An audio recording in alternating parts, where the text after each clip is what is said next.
मैं एक जानकारी आप लोगों को और देना चाहूँगा कि जो हमारे 85 प्लस के मतदाता हैं और जो ऐसे दिव्यांग हैं जो हमारे बूथ तक नहीं आ सकते हैं, उनको हम लोग 12D में प्रपत्र उपलब्ध करा रहे हैं। अगर वो हस्ताक्षर करके इच्छा जाहिर करेंगे तो हम लोग उनके लिए पोस्टल बैलेट के माध्यम से घर घर जा कर के मतदान की व्यवस्था भारत निर्वाचन आयोग के दिशा निर्देश के आलोक में करेंगे। इसके तहत एक और कैटेगरी है जो हम लोगों को मतदान के कर्मी होते हैं। मतदान के कर्मियों के लिए भी हम लोग पोस्टल बैलेट का जब सेकेंड ट्रेनिंग होगा उस समय हम लोग उसका फैसिलिटेशन सेंटर पे या पुलिस बल भी जो मतदान में चुनाव के लिए उपयोग में लाए जा रहे होंगे मतदान के दिन के लिए, और उन दरभंगा जिले के वोटर होंगे तो हम उनके लिए भी फैसिलिटेशन सेंटर पे पोस्टल बैलेट के माध्यम से वोटिंग कराएंगे। आज के संदर्भ में जो एसेंशियल सर्विस है, एसेंशियल सर्विस वालों के लिए पोस्टल बैलेट के माध्यम से मतदान की व्यवस्था की गई है। उसमें मैं पूरी लिस्ट पढ़ दे रहा हूं जो बट प्रेस से जुड़ा हुआ जो मामला है वो भी इम्पोर्टेंट है कि media person authorised bye ECI for poll day coverage. Bharat निर्वाचन आयोग पोल डे कवरेज के लिए जिनको भी प्राधिकृत करेगा वो पोस्टल बैलेट के माध्यम से वोट कर सकते हैं। आज मैं आप सब लोगों को 12D का एक कॉपी भी अवेलेबल करा रहा हूं और बाद में जो भी आप भर के देंगे हमारे DPRO साहब उसमें एक सर्टिफिकेट देंगे कि भारत निर्वाचन आयोग के द्वारा जो हमारा पोल डे है उसके कवरेज के लिए अनुमति दी गई है। जो भी इच्छा जाहिर करेंगे तो हम लोग उनको पोस्टल बैलेट के माध्यम से ये सुविधा दिलवाएंगे। और एसेंशियल सर्विस में और भी जो लोग हैं मैं उनके बारे में बताना चाहूँगा, जैसे इलेक्ट्रिसिटी डिपार्टमेंट है, BSNL के कर्मी, रेलवेज के कर्मी, पोस्ट ऑफिस और टेलीग्राम के कर्मी, Doordarshan, all India radio, COMFED and related milk cooperative और उसके यूनिट के लोग, हेल्थ डिपार्टमेंट बिहार के लोग, FCI, state food corporation, aviation, long distance government road transport corporation, fire service, traffic, ambulance service और जो मैंने सबसे पहले जिक्र किया था media persons authorised bye ECI for poll day coverage, ये एसेंशियल सर्विस के लोग हैं। ये लोग पोस्टल बैलेट के माध्यम से अपना मतदान कर सकते हैं। अभी भारत निर्वाचन आयोग ने मतदान के लिए जो वैध दस्तावेज होता है, हम सब लोग जानते हैं कि एपिक जो हम लोगों का एपिक रहता है, फोटो इलेक्शन से हम लोग इलेक्शन कमीशन के द्वारा जारी किया जाता है मतदाता पहचान पत्र।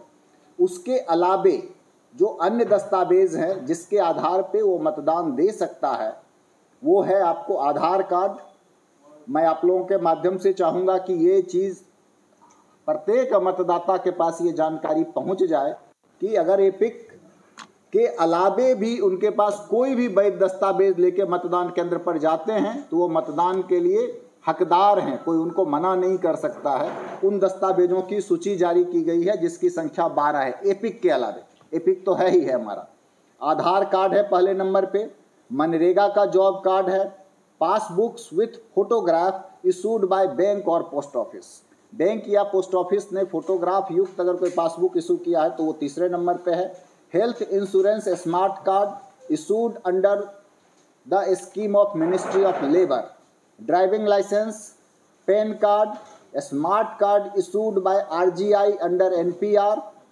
Indian passport, pension document with photographs, service identity card with photographs issued by employees of central state government PSUs public limited companies. Official identity card issued to MPs, MLAs, MLCs and unique disability ID UDID card Ministry of Social Justice and Empowerment Government of India।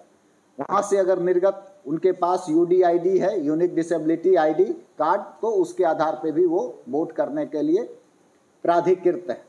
हम लोग photo voter slip भी उस समय जारी करेंगे, लेकिन photo voter slip Elon मतदान के लिए वैध दस्तावेज नहीं है। फोटो वोटर स्लिप सिर्फ उस सीरियल नंबर को दर्शाता है जो उनका इलेक्टोरल रोल में सीरियल नंबर होता है। उससे खोजने में आसानी होती है।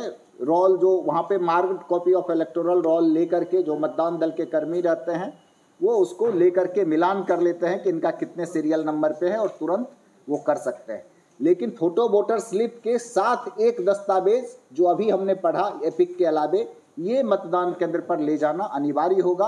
और उसके आधार पे वो मतदान कर सकते हैं। आप लोगों के माध्यम से मैं जिला के सभी मतदाताओं से अनुरोध करूंगा कि 13 मई के लिए और 20 मई के लिए जिस दिन भी उनका मतदान होना है, ये सारे दस्तावेज में से कोई एक दस्तावेज या एक से अधिक भी तैयार करके रख लें और उस दिन कोई भी एक इन दस्तावेज में से एक दस्तावेज लेकर के जाएंगे तो वो मतदान के लिए हकदार होंगे। मुख्य रूप से ये चीज़ें हैं जो मैं आप लोगों के संज्ञान में लाना चाह रहा था। की तरफ से हम लोग जो कार्रवाई की अभी तक जो मीटिंग 20 तारीख के बाद जो हुआ, तो उसके बाद हम लोग पिस्टल 7 पकड़े थे, गोली 20 है और बॉम्ब जो हम लोग रिकवरी 7 है। उसके साथ साथ जो सर बताए जैसे कैश हम लोग 10,60,000 रिकवरी किए थे, उसको वेरीफाई करके छोड़ दिया गया है। और अरेस्टिंग टोटल 880 हम लोग गिरफ्तार किए हैं और 107 में 14,145 हम लोग प्रपोजल भेजे हैं। अभी तक बाउंड डाउन 6,500 हो चुका है और सीसीए के तहत 202 लोगों को हम लोग आइडेंटिफाई किए हैं, उसमें 7 का ऊपर ऑर्डर हो चुका है और अभी तक वारंट का निष्पादन 1771 है। जो वारंट निकला हुआ कोर्ट की तरफ से केस में, जो हम लोग वारंट निकला हुआ है, टोटल 1771 हम लोगों को निष्पादन कर चुके हैं। बट अरेस्टिंग जो है 880।